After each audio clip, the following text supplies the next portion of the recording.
So does that justify everything that you do? Excuse me, let me tell you something. What do you think they were doing it for? Because they were trying to save us from poverty? No, they did it because they needed us. It's honor and family and loyalty. And some of us wanted a piece of the action. Now, we weren't educated like the Americans, but we had the balls to take what we wanted.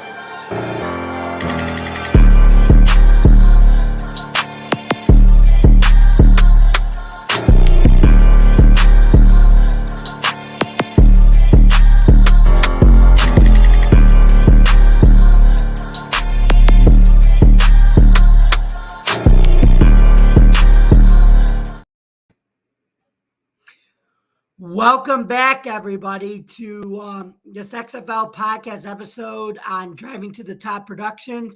This is your boy, Jamie Malloy, here, filling in today for our regular host, Mr. Evan Brogdon, a.k.a. Talking Sports by the Lake.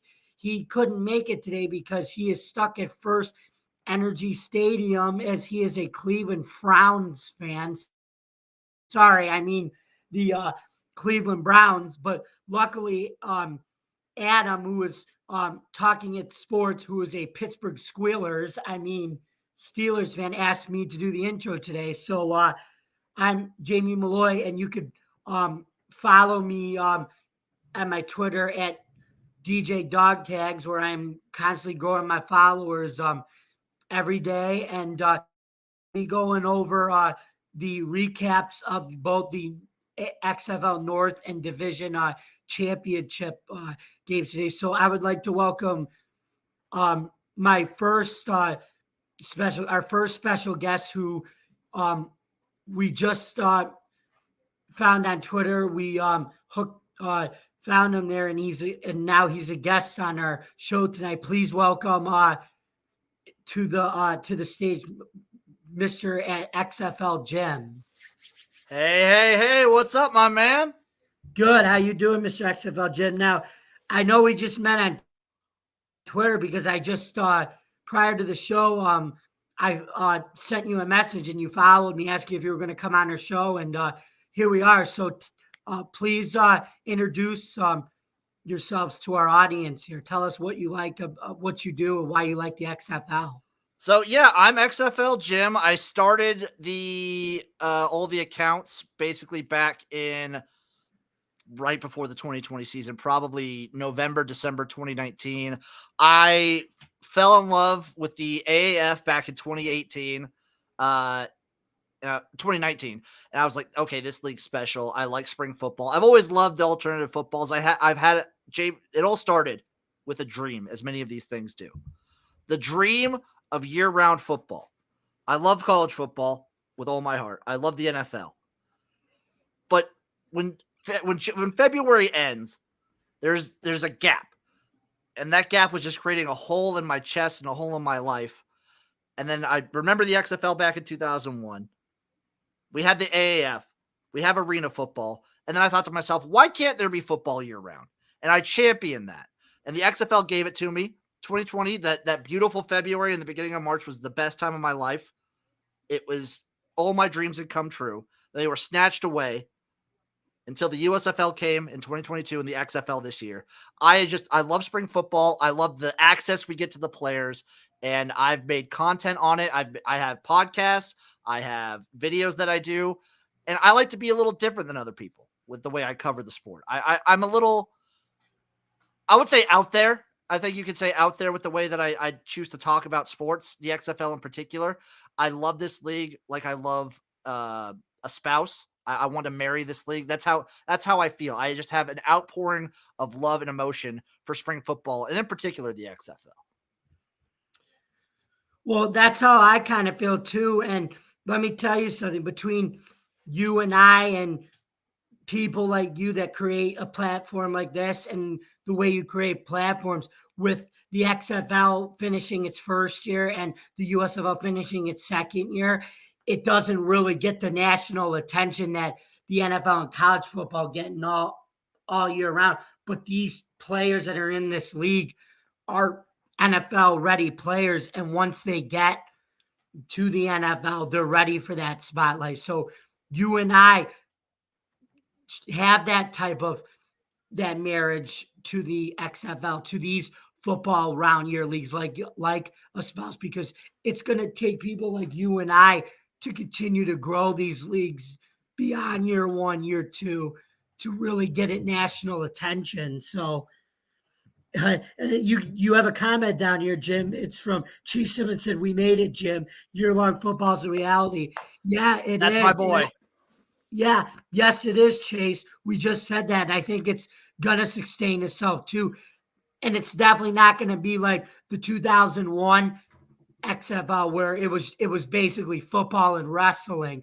It's a league where, like, the USFL now is going to develop guys for the NFL, and the USFL now is definitely not going to be like the 1980s version where they took a bunch of NFL superstars, paid them $50 million to compete with that league, and it went broke. So no, these players, a lot of the players in these leagues are, I would say, down to earth. Like you see guys who are in these leagues for multiple years that maybe even if they don't get into the NFL, the XFL gives them a place to play football, a sport that they love, a sport that everybody loves. And it's just it's wonderful to see. It's nothing but positivity in my eyes. It's nothing but good. I've always said it and I stand by it. I don't like viewing the XFL or USFL as quote unquote farm leagues, as so many people like to talk about. But the fact that these leagues can prove to themselves that they're developing these players, they're making stars that can like shine in the leagues themselves. It's just going to get better every year. It's like when you roll a pebble down a hill, eventually that pebble will turn into a boulder. These leagues will flourish and only get better as time goes on.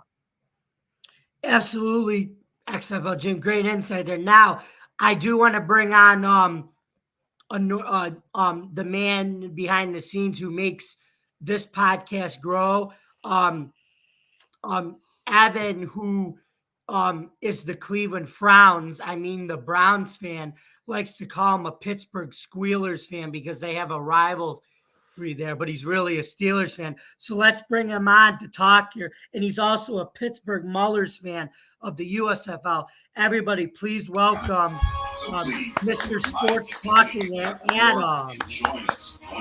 Thanks, Jim. Clap it up. Hey, so have you talked live with Chase on your show? Chase is we co-host on multiple shows that we do. So we do the Gymnasium. I know nothing about your show. You're all good. Very little. Him and me basically started our main podcast, the Gymnasium, it's called, 2 years ago, almost 2 years ago to like the day. We started around like May or June, and we've been talking spring football and loving each other for a long time. We do that. We do gambling content. It's been a good time. That's awesome. I started this about a little over a year ago. My first podcast was with a couple buddies, and my one buddy didn't show up, and they're like to fill in. And I was like, I've never done this podcasting stuff before, but sure, I'll go sit in on it.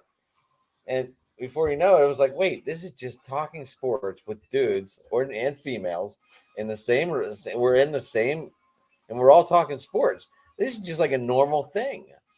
I always thought it was some kind of scary realm, you know?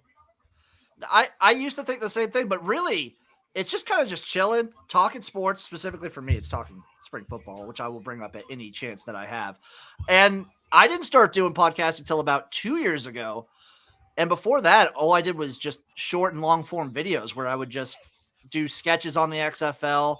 2020 was rough because I just had to fill in the content vibe, but I'll do like weekly recap videos. I'll do preview videos, and then I'll just do specific videos about XFL, USFL, X League, any of those beautiful football leagues that I've followed for a while now. So what else do you and Chase talk about? Just the Gymnasium. Football? Gymnasium's kind of like an everything podcast, so we'll talk spring football. We have a tradition now that about probably starting in 2 weeks, we preview every single week of both college football and the NFL. So we go game by game for every single week of both leagues and give our picks. The schedule comes out in 2 weeks? Basically. So once that comes out, we'll go through every single week, break that down. But we talk spring football. We've been talking a little NHL playoffs, We've talked movies. He's a big horse guy, so we'll talk horses. It's just in everything. Whatever's on our minds, we just bring forward. And sometimes that's good. Who's your Usually horse it's for the awful. Derby? God. Or didn't we get there yet? No. I haven't sat down and looked, but I know I'm probably gonna roll with the horse from Japan. I think this is the year. I know nothing about it, but I know I'd love to be in the infield drinking at the Churchill Downs, partying all day with those guys. I would get blackout drunk on Minge. Yeah, I would too. It sounds like a great time. That's all I know. I also wish I could go to the XFL championship. I've rode by Churchill's, but I never went. I've never even been to Kentucky. The Louisville Slugger store, that was pretty badass. I bet. Got to go in there and hold old players' bats and stuff. They're on chains, but yeah, a lot of good times there. It was fun.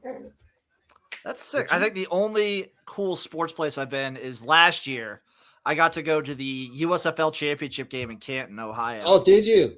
And I checked out the Football Hall of Fame. That was cool. The game itself and the environment was awesome, but the Football Hall of Fame was pretty cool. I had Ace on my show after the USFL, and he was on the field with the teams. He's with the USFL network.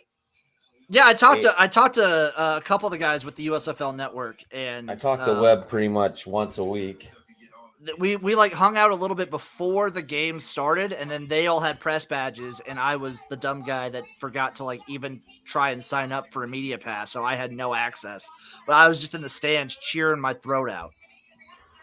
Yeah, I like when this all first started, I reached out to him right away and said, "Dude, you need to come on and tell me all about this spring football league because I know nothing about it, but I'm learning quickly." They're the best. He came the on XFL, the rules differences, the player. I love. My favorite thing is probably the amount of access because I just feel with the NFL, these guys are kind of put behind a wall. They're paid so much money. They're like elevated. The XFL, you feel like you're on an equal footing with some of these players. I feel like I can get much closer to some of them.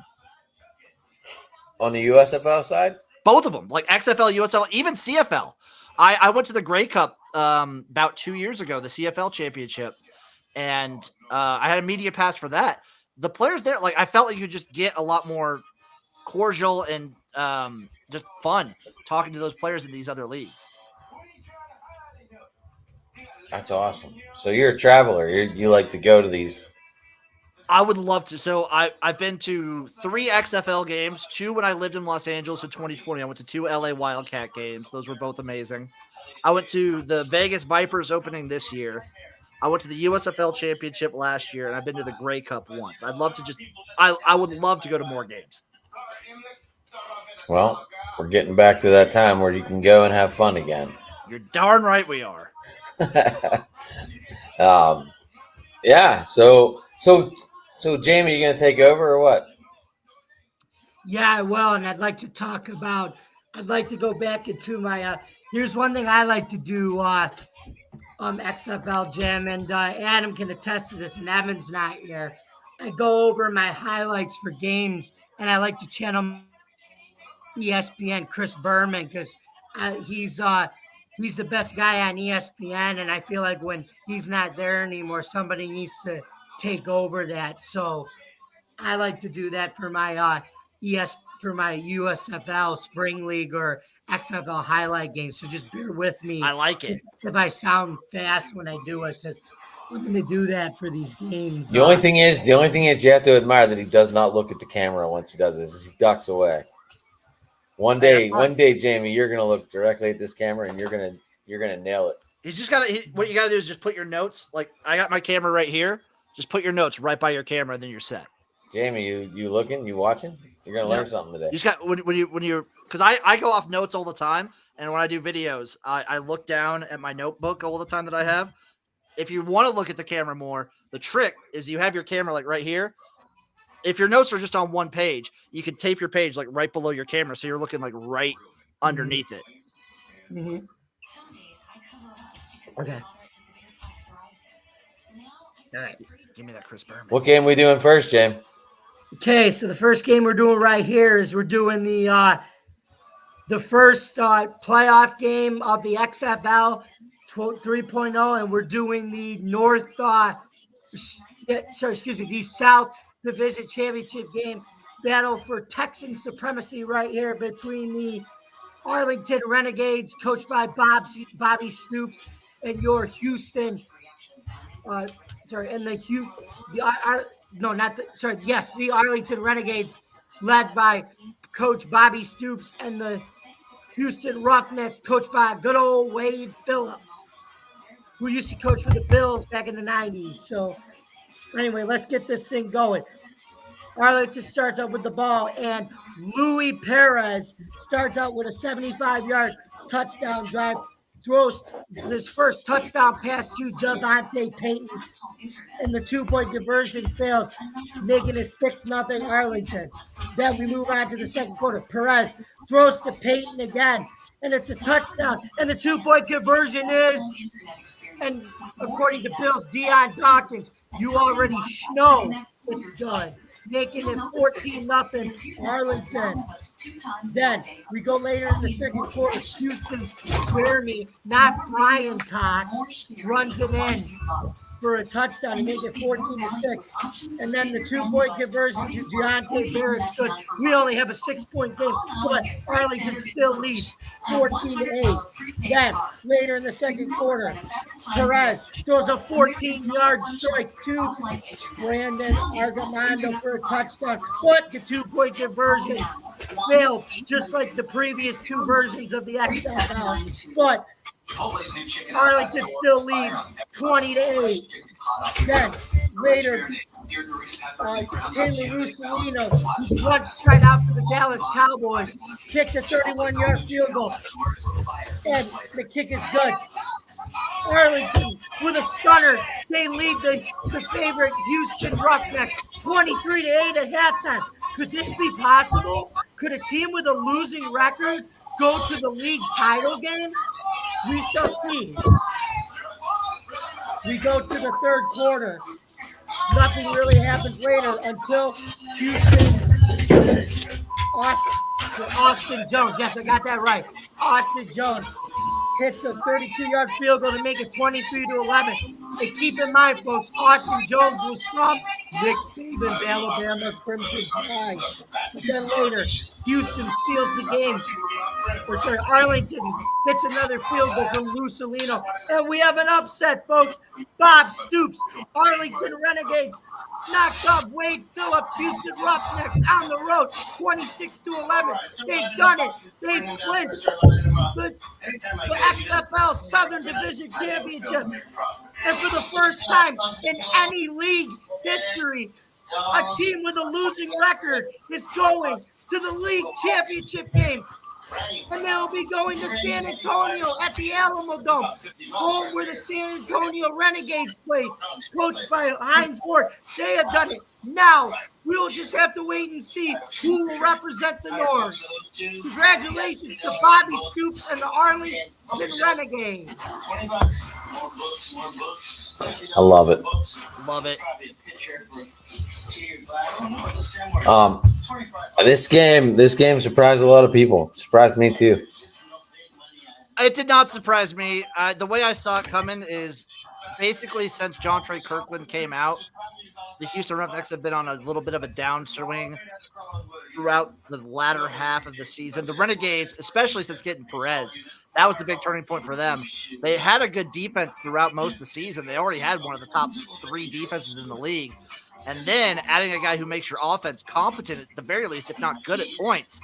This Renegades team, I think I believed in them. I finally had belief in the Renegades, and they showed it. They proved it to me.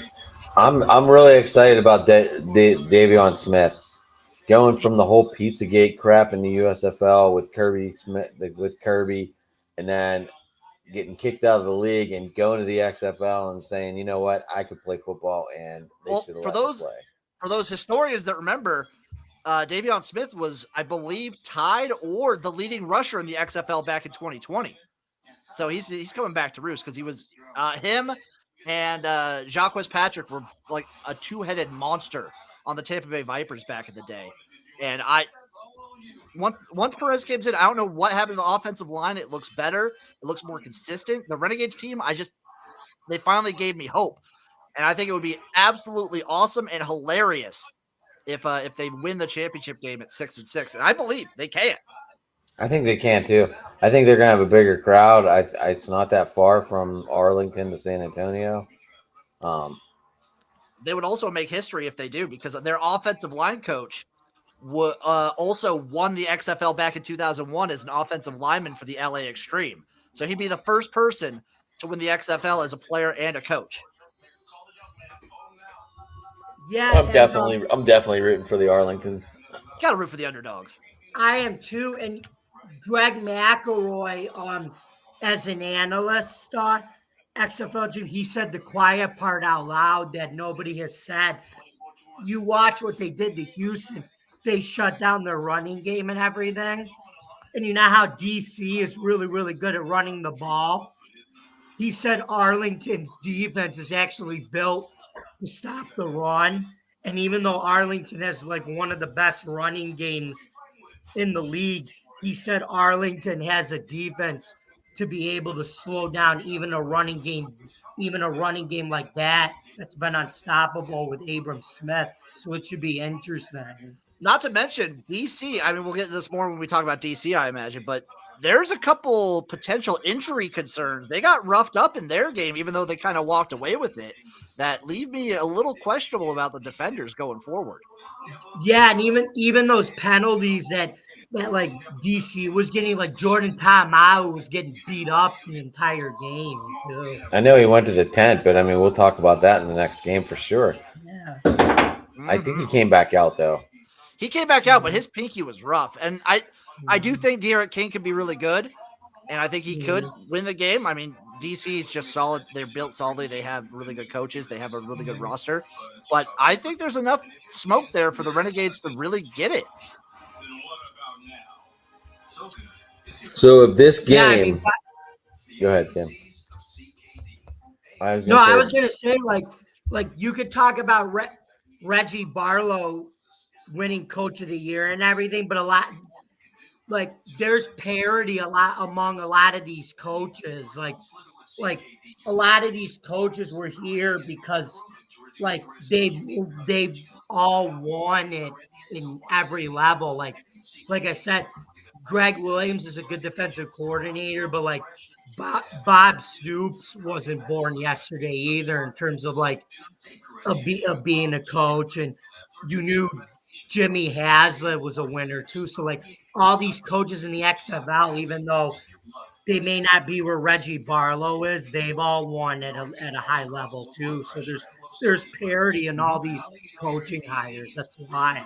Well, I mean, even like Hines Ward has experience in the Super Bowls. I'm sure that's carrying over too. And he did a little bit of coaching with the Jets as a wide receiver coach. Mm-hmm. So he got put into coaching a little bit more than that. And then he brought in Joey Porter, obviously.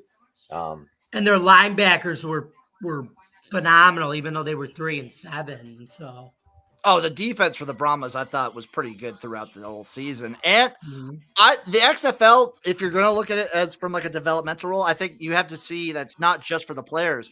The coaches get a lot of opportunities too. This is an opportunity for coaches to really get themselves. Like even the teams that were 4-6 or 2-8 or 3-7 are still sending a lot of players to like NFL invite mini camps just as much as like the defenders who are 10-1 are sending a lot of players too. That's the thing. All right, Jim. So this question came up last week with us. We brought it up real quick.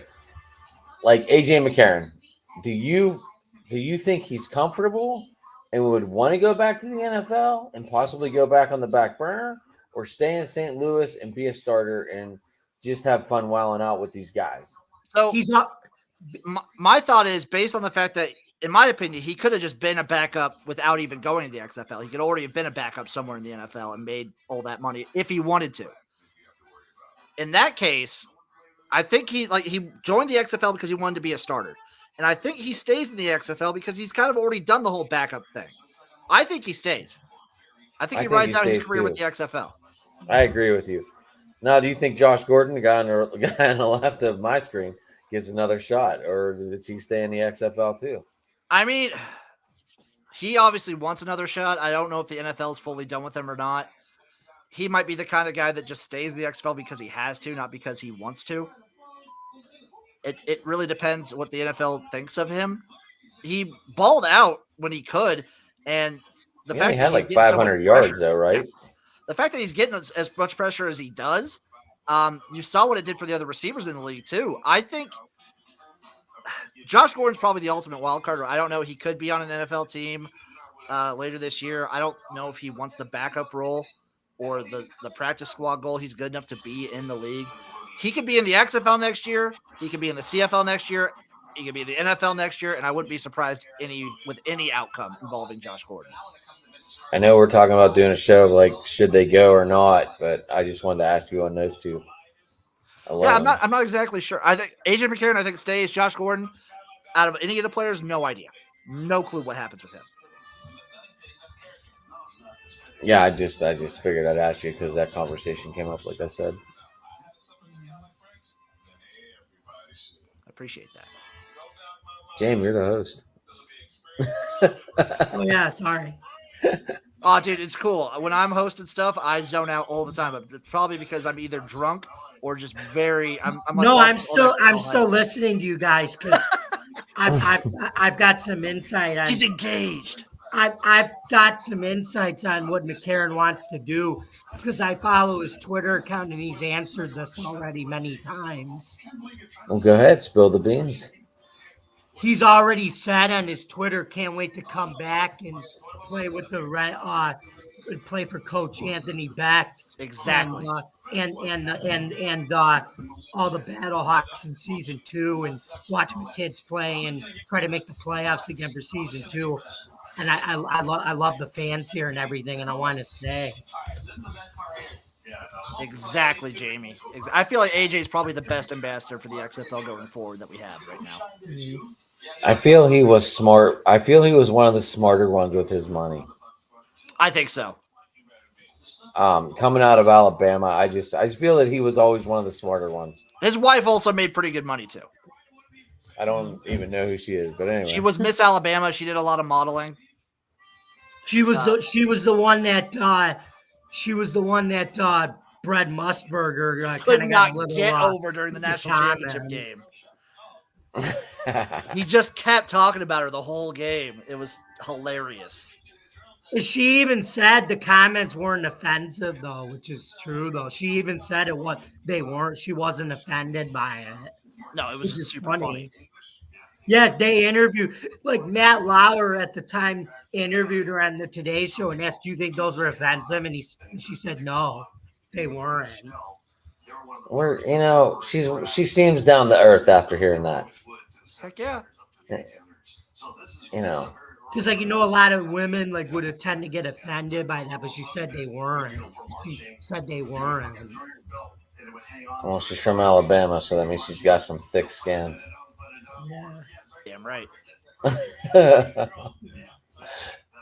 Anyway, who'd you give player of the game in this game, guys? Ooh. Let me see. This one was a tough one for me. I think I've just been consistently giving out player of the game to Luis Perez because he's transformed the offense since he's joined. And it's just easy to give it to the quarterback, and I'm lazy like that. I would have gave it to Peyton. He reminded me of Gabriel Davis when the Bills played that move. Played the Chiefs in that one playoff game where he got 4 touchdowns. They still lost, but anyway. I got 2. And one involves a coach, actually. Ooh. I got Perez, like you said, because he balled out in that game. And I gave it to Stoops, actually, for having big game Bob.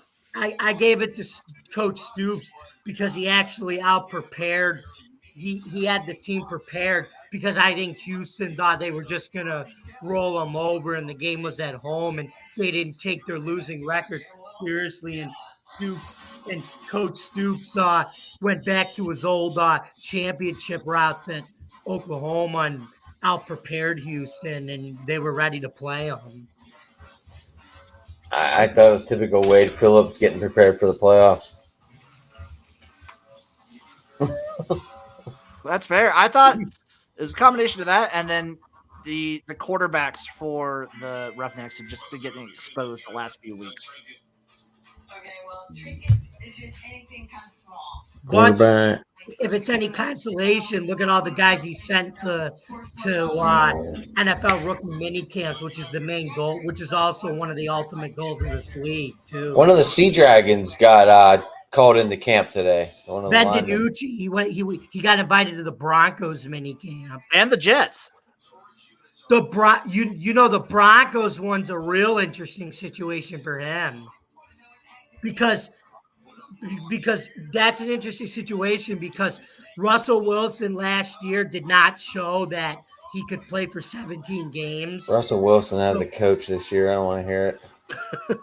No, right, but Sean Payton's a guy where if Russell Wilson struggles again, the fans I think are going to want to see DiNucci play, and I think DiNucci's got a new swagger and confidence to him after Seattle this year. He's coming in saying, "I don't want to just be a backup. I want Russell Wilson, and I'm coming for him."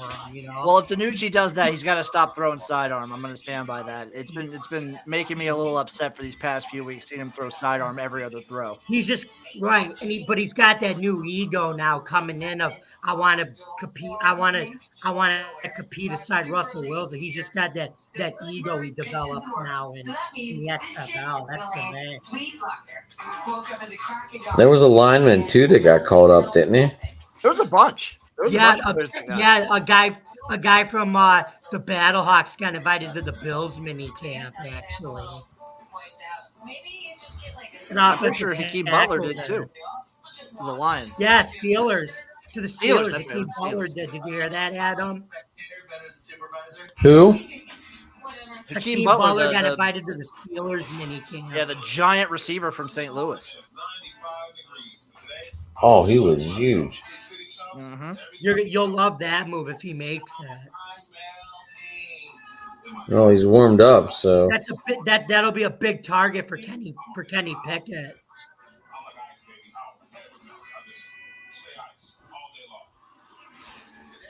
Him and Kenny Pickett will be hooking up all day if he makes it. I still like the pick at the Pickens. I love George Pickens. I didn't see all the moves. Like I said, What's great about these guys is they're coming in as rookies, but they're not coming in as amateurs that are learning how to play pro ball. They're already coming in playing against NFL ready talent. So that's what's great about these spring ball guys getting invited to rookie mini camps. So that's the difference. Do you guys do dynasty drafts at all? Sometimes I'm not. I suck at fantasy, so it's rough for me. I meant like an NFL. Like we're doing. No, I suck at fantasy in the NFL too. We're doing an auction draft. Have you ever done one of these things? I've done an auction draft.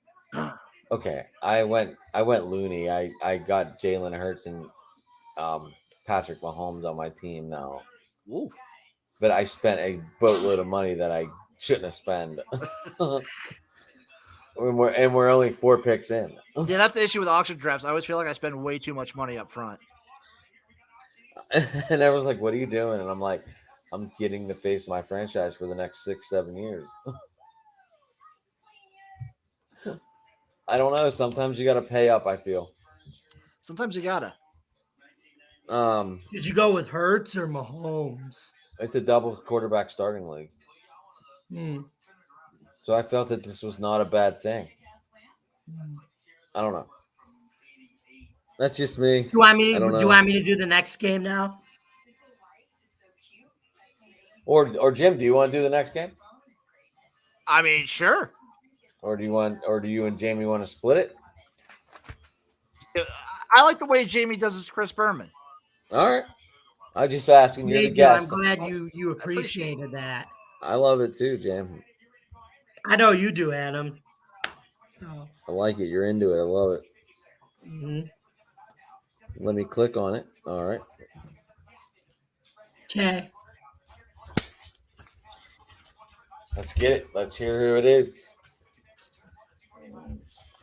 Okay, so just recently we already covered just one team who clinched their ticket to the XFL championship in the South Division, and that was Coach Bobby Stoops and the Arlington Renegades upsetting good old Wade Phillips's Houston Roughnecks 26-11 in Houston. So who would punch their ticket in the North Division championship game?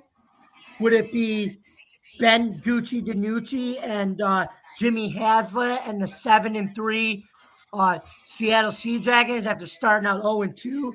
Or would it be Reggie Barlow and Jordan Talalu and the rolling 10-1 DC Defenders and their beer snake?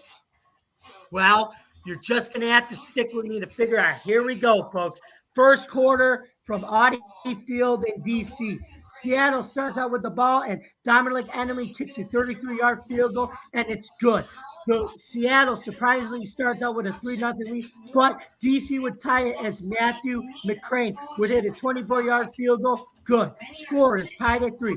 But then D.C.'s offense would start rolling as former SEC quarterback at Ole Miss and former rival of Tua Tagovailoa, Jordan Ta'amu, would throw a 44-yard touchdown pass to Justin Jackson because he's up all night to get lucky, as Daft Punk would say.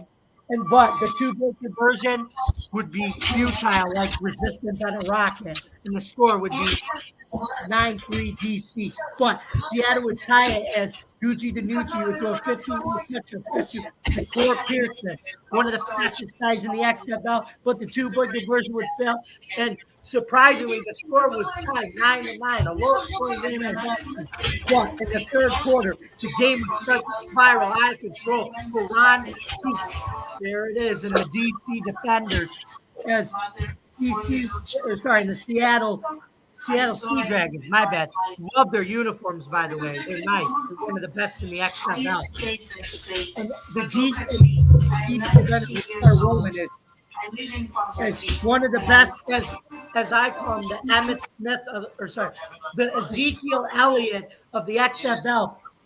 Abram Smith would get a 1-yard touchdown run, and the extra point would be good to make it 16-9 DC. But they would keep it rolling as the 2-point try would be made to that. Timeout. 26-yard pass to Ethan Wolf. But the 2-point try was successful. 24-9 DC. Then we go to the fourth and final quarter. Cameron Harris, the backup running back, will get a 1-yard touchdown run. And the 1-point conversion was good. DC lead 31-9. Seattle trying to come back as DiNucci throws a 24-yard touchdown pass to Juwan Green. The 2-point conversion, no good. It's 31-15. But then DC would take it a touchdown. Harris, 11-yard run. The 1-point conversion would be no good. 37-15. But then DC would throw an 8-yard touchdown pass to Green, and the 3-point conversion would be no good. But Seattle would go for a 3-point conversion just for pride at the end of the game because they know the game was over. But it would be no good. And then on a 4th and 50 from the Seattle 23, conversion was no good. So this thing was a blowout from start to finish. DC Defenders, the beer snake works and was alive, everybody. And they had to retire it for good at the end of the season for this year. 18,000 people left happy. Your DC Defenders are your XFL North Division champions as they blow out the Seattle Seahawks 37-21. Now, the 2023 XFL Championship game is set. The 5-6 Arlington Renegades led by Bobby Snoops, will be taking on Reggie Barlow's DC Defenders, who are 10-1. Saturday, May 13th at 8 p.m. at the Alamo Dome in San Antonio, Texas. You can catch this game live on ABC, or you could go to the game live at Ticketmaster.com, or you can go to XFL.com/tickets to purchase your tickets. Now, don't miss the XFL AFC Championship game. The Rock will be there. Danny Garcia will be there to present the championship trophy at the end of the game. This is XFL 3.0, a league of opportunity, a field of possibilities. Damn right, Jamie. Well said. Well said. I thought this game was like a surprise blowout. I thought Seattle would be a little bit more competitive. Ben DiNucci didn't even throw an interception in this game, which is weird for him. He's used to throwing about 1 or 2 per game. That's why they lost. That's what I say. I think he needs to throw at least 1 to get it to get the juices flowing, to get those winning juices flowing. Not to mention, I feel like you saw Seattle's defense just fall apart mentally by the end of it. Just weird, stupid penalties throughout. It was not pretty to watch. It was raining too. Mm-hmm. It was ugly. It was an ugly game. Juwan Green. Those penalties, Seattle made it a closer game. That was the difference in the second half because it was 9-9 at halftime. Juwan Green dropped a couple key passes, but he tried making up for it in that second half. It was a lot of what could have been. I personally think that St. Louis would have been a better opponent to DC, but you gotta win your games before that to make it there, baby. And Seattle just couldn't get it done. DC comes away scarred though. They came away hurt. Could have been travel time too. It could have been coming from the west to the east. Mm-hmm. Well, everyone flies out of Arlington. So everyone stays in Arlington and they fly out to all the games. Oh, you mean they don't stay in their hometown? Nope. No, they stay in the hub that's in Arlington and the hotels and everything. Yeah, all the players stay in Arlington and they fly out to the home markets.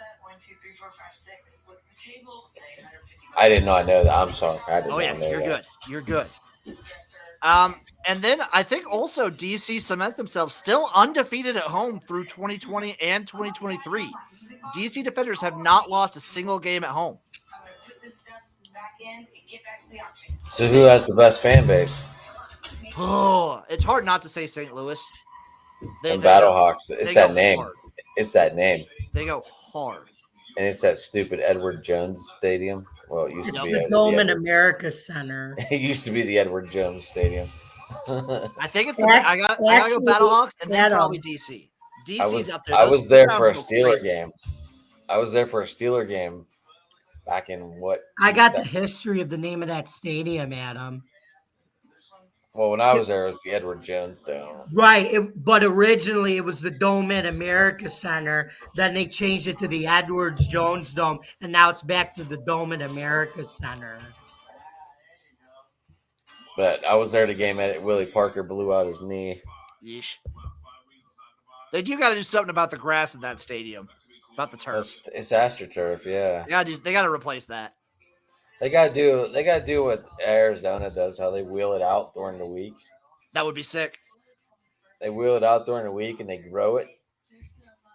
That's real grass. That's what they do. Do you know that? Yeah, I've seen clips of them doing it on Arizona, like sped up footage. It's really cool. It's really neat how they sink it down a little bit and then pull it out underneath the stadium. That is really cool. I don't know how much something like that would cost, but I imagine it's got to be up in the at least close to $1 million. It's got to be so expensive for them to do. 7 figures, right? Somewhere in the 7 figures. It didn't work for the Super Bowl. Yeah, they have had 2 there, I think, right? Yeah, and this last one, the turf was awful. I don't know why. I'm not sure why either. I usually hear from players they love playing on grass. It's weird. This game was awesome though. Like, we had basically the last 4 weeks of the XFL were fantastic. They were really fun, close games. Week 10 was a lot of blowouts. And then the playoffs, while blowout-ish, were still very entertaining. So I think year one of this version of the XFL, rousing success, in my opinion. I thought it went very well too. Definitely kept it exciting. Here's my question though: if the XFL did not have X players from the NFL in it, would it be as exciting? I still think so. I think the play is what would make it exciting. I think as long as you get good players, as long as the play is competent, you're gonna be excited. I think that's the big factor. The names help, and some Because people the recognize first year of the Jordan Tamu. USFL with no players, it was hard to watch. Like the USFL last year. Last year, yes. See, the thing with the USFL is like, I'd say from week 1 till about week 5 or 6, the play was really bad too. And Right, I love the USFL. I love it to death. They weren't in sync with each other. That's a different business model though too. The USFL is using it more. You you do a college draft, and they're guys that are they're young guys that are trying to make it to the NFL. The XFL is trying to pull bigger names from the NFL. That's what I was just alluding to. I think as long as the level of play is good, you'd be fine. Maybe the level of play wouldn't be up to where we would want it if they didn't have the NFL guys in there. But as long as the level of play is good, your league's fine. That's my opinion. People, I mean, you can have all the NFL names you want. If the level of play is bad and you're seeing bad football, no one's going to want to tune into that. And like I said, the XFL can still have guys that are getting invited to rookie mini camps like we're seeing in this league too. They can have that and the NFL names with good play. You can have both of those like you mentioned. Heck yeah.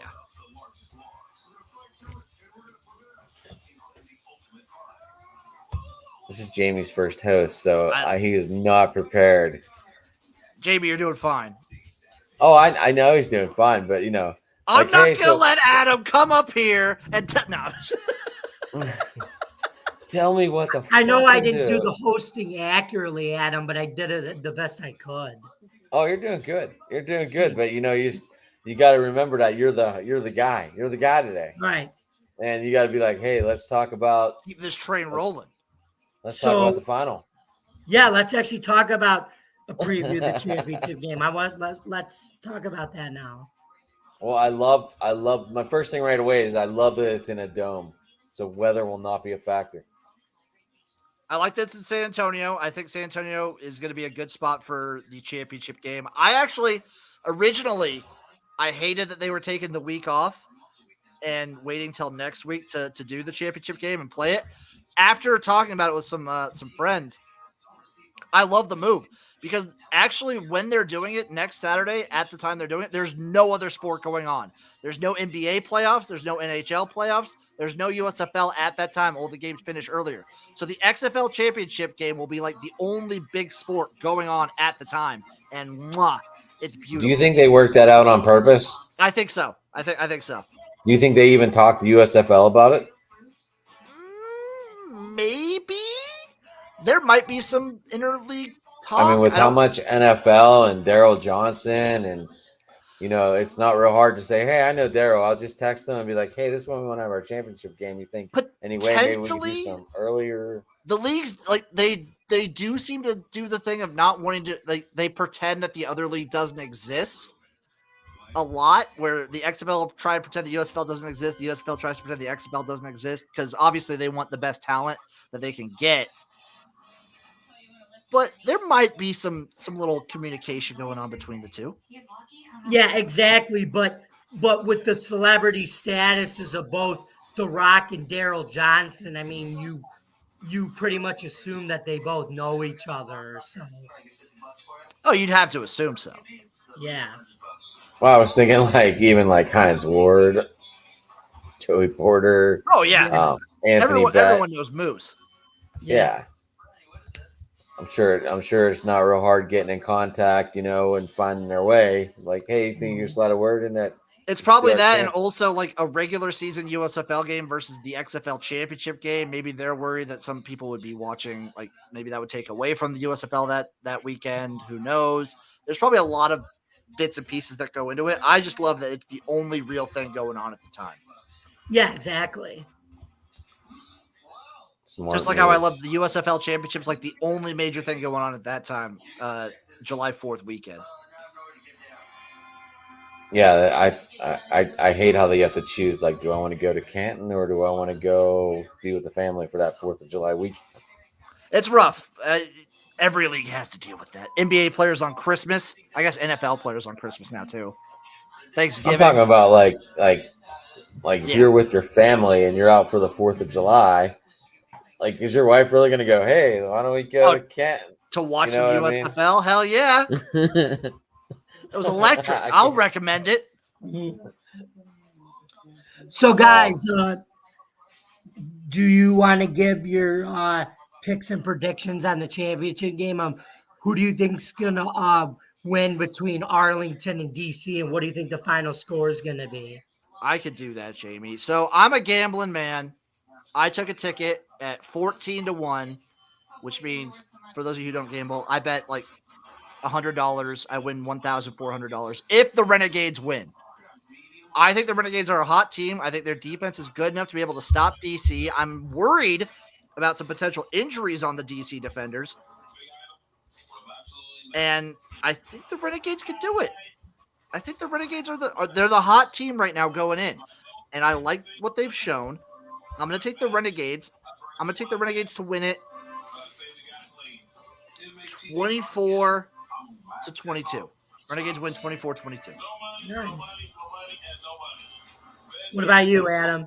I'm taking Devion Smith of the two running backs in this one. I'm not a Stoops fan. I'm a Miami fan, so I can never be a Bob Stoops fan.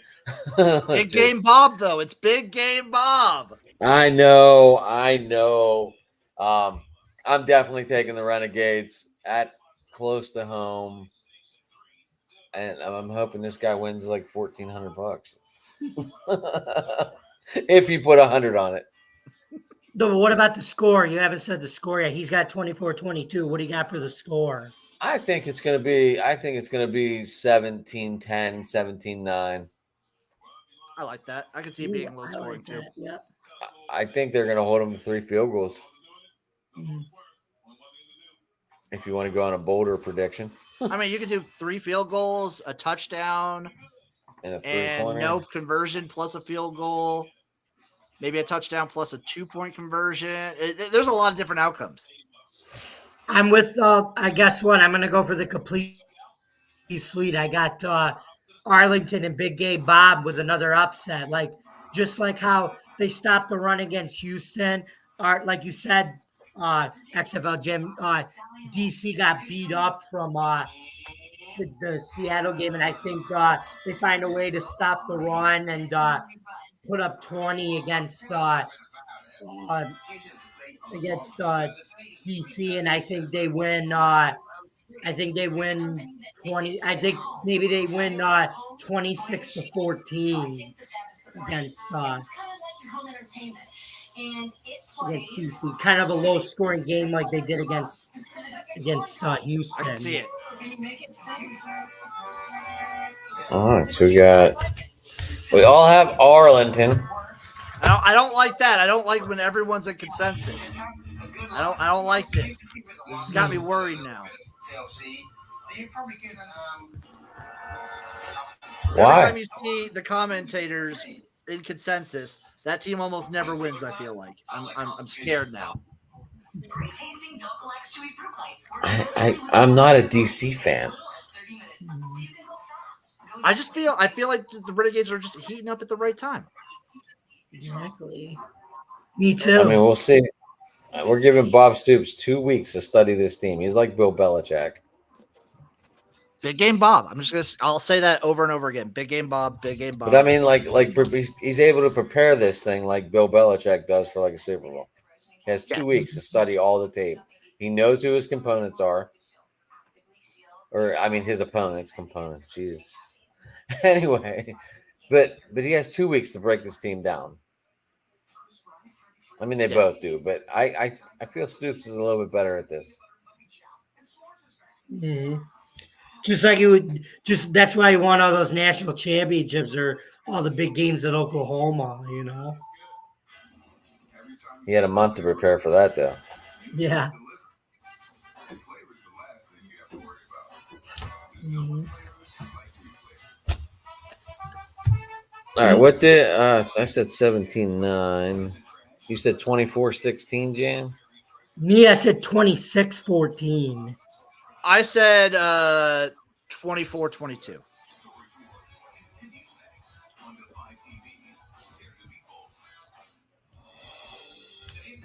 All right, I wrote it down. We'll have to go back and recap it. So, is there anything else you guys would like to add? Jakir McPherson? Jakir Pearson. Yeah. Jakor Pearson. Thor Pearson's a dude. I love that guy. 60 receptions this year, led the league. Congratulations. What a Did dude. you get invited to any rookie mini camps yet or no? He probably will. I think you'll hear way more from the XFL regarding all that after next week because I think no one can officially go until after the 15th. Mm-hmm. So you'll hear a lot more in about a week and a half from all the Yeah. XFL players that are going to try and jump on NFL teams. Mm-hmm. What you have here, Ivy, is an Ediphone. It was invented by Thomas Edison, like the Thomas Edison, the Thomas Edison, the light bulb guy, the light bulb guy. Wow. So I guess that'll do it, guys. So XFL Jim, can you please tell our audience where we can find you, like any social media, like Twitter, where we can find you at? You bet I can. I am at XFL Jim everywhere you can find anything. So YouTube, Twitch, TikTok, Twitter. I'm on Twitter way too much. Facebook, Instagram. I am at XFL Jim everywhere. I do weekly shows. I do the gymnasium every Monday night. I do Spring Fever where I talk CFL, XFL, USFL, Japanese football, European League of Football, even some Arena League talk every Wednesday night. I have a question, Jim. Go ahead. What is the difference in Japanese football? It's American football. It's just played in Japan. Okay, I just want to see if they did any rule changes or anything. No. It's basically, I think they do the college rule where it's 1 foot in bounds, but most of it is similar to just NFL rules. Do they get sumo wrestlers as their linemen?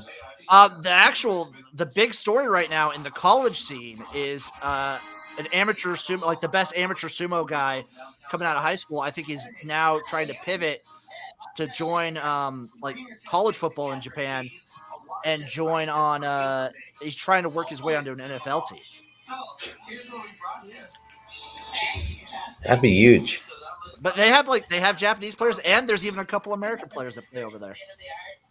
I do nothing about this Japan league, so it caught my ear. Love the X League. Go ahead, Jim. Sorry, I didn't mean to interrupt. You're good. You, I do all that, and then I do I'll try and pump out videos whenever I can. So this last one, I did a video where I'm celebrating the USFL mascot Blob because I think Blob is the best mascot in sports, personally. Oh, I like Ace. I like the Gamblers. My tops are in the USFL are Blob and Dave the Wave. I mean, I get into a conversation about their jerseys every episode.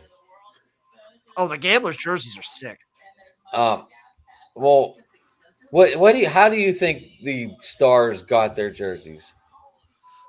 I mean, it's just I think they had similar jerseys back in the 80s, and I think they were heavily inspired by Hardee's.